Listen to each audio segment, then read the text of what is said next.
Hello, so I want to share with you the best 20 fiction books that I read in 2023. I read about 250 books total this year, and I want to show you my favorites that are in the fiction category. So I read Intruder in the Dust by William Faulkner. I love William Faulkner, and this was definitely one of my favorites. It reminded me a lot of To Kill a Mockingbird, but a lot more intellectual. Elizabeth Strout's Olive Again. I love Elizabeth Strout. I think I've read almost everything by her. I have only one book left, which is Lucy by the Sea, and I'm reading that now. And this is kind of revisiting Olive from Oliver Kittredge, and I love this one even more than Oliver Kittredge. The Interpreter of Maladies. This is a Pulitzer Prize winner, and it was a collection of short stories. And it was just beautiful. Such a beautiful book. I just could not get enough of that one. This one is The Accidental Tourist by Ann Tyler. I've read a lot by her, and a lot of it's been falling flat for me. My favorite book by her is Dinner at the Homesick Restaurant, and I've been looking for something that I love as much, and this is it. The Accidental Tourist is absolutely incredible. So it's always good to find another book by an author you love. Liberation Day. This is also a collection of stories by George Saunders. This is another author I just can't get enough of. And this is the book I read by him this year, and I just loved it. It was crazy. Our Missing Hearts.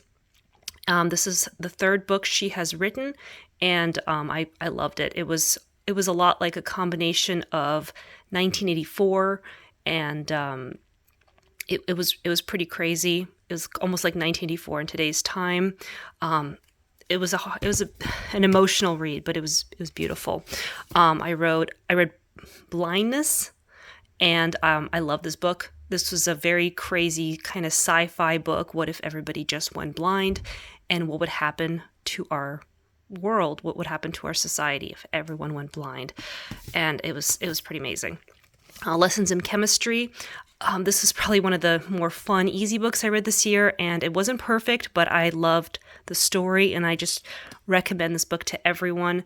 It almost kind of changed my life. It kind of helped me understand what I wanted in my life and how to make myself happy. So even though I wasn't a huge fan of the writing, I thought the book itself was just amazing. This is the first book I read this year, East of Eden, and it blew me away. What an incredible story. I am such a huge fan of John Steinbeck. And I also read Grapes of Wrath, but this book really is incredible. Definitely one of his best. I read this book, Scoop by Evelyn Waugh. This book was very, very funny. I could not get enough of the humor of this book. I can't wait to reread this book. It's just so hysterically funny. Let's see, The Joy Luck Club. I don't know why it's taking me so long to finally read The Joy Luck Club.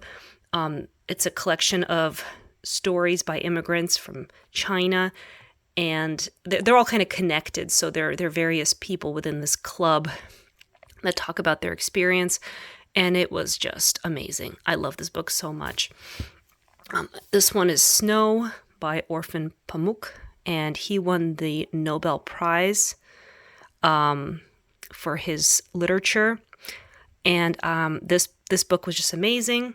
I believe it takes place in Turkey, and it talks a lot about Muslim issues within the country and kind of the political and religious turmoil there. And this book was just absolutely beautiful and mesmerizing.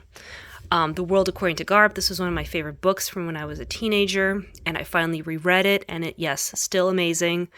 Coming of age story. And I don't really want to spoil it. It's just full of just amazing writing and an amazing story. Let's see, Sharp Objects. This book I was putting off because it was so disturbing, but I loved it. I thought the writing was incredible, and the imagery was just, I couldn't get it out of my head. It really stays with you. Another very disturbing but beautiful book I read was The Road. I've also been putting this one off because I didn't think I could stomach it, but I thought it actually if you're depressed, then I think this book can really pull you out of that. I just highly recommend it. The writing is incredible.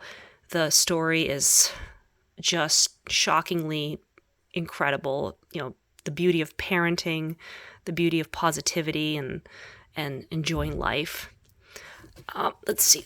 If I Survive You, this is another book I got from the author. I think it's actually not an advanced copy, but this one was nominated for the Booker Prize, and this is also a collection of short stories about a family, and it talks a lot about Jamaican immigrants living in America, and kind of the struggles with ethnic identity.